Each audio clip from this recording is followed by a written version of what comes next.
एक जंगल में एक गर्भवती हिरनी अपने बच्चे को जन्म देने वाली थी। वो एकांत जगह की तलाश में घूम रही थी कि उसे नदी के किनारे ऊंची और घनी घास दिखी। उसे वो उपयुक्त स्थान लगा शिशु को जन्म देने के लिए। वहां पहुंचते ही उसे प्रसव पीड़ा शुरू हो गई। उसी समय आसमान में घनघोर बादल वर्षा को आतुर हो उठे और बिजली कड़कने लगी।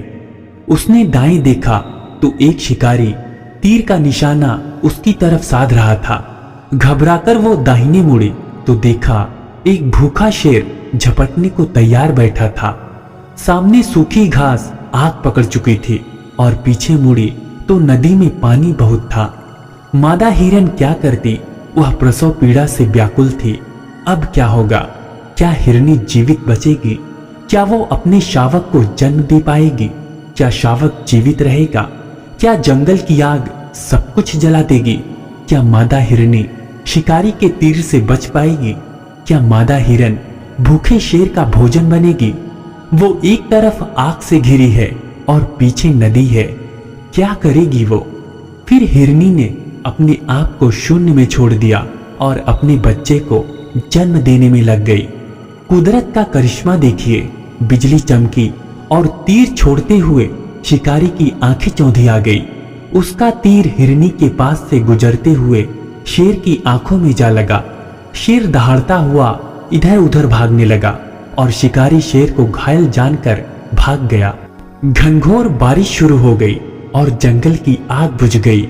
हिरनी ने शावक को जन्म दिया और खुशी खुशी अपने शावक को लेकर अपने झुंड की ओर चल दिया।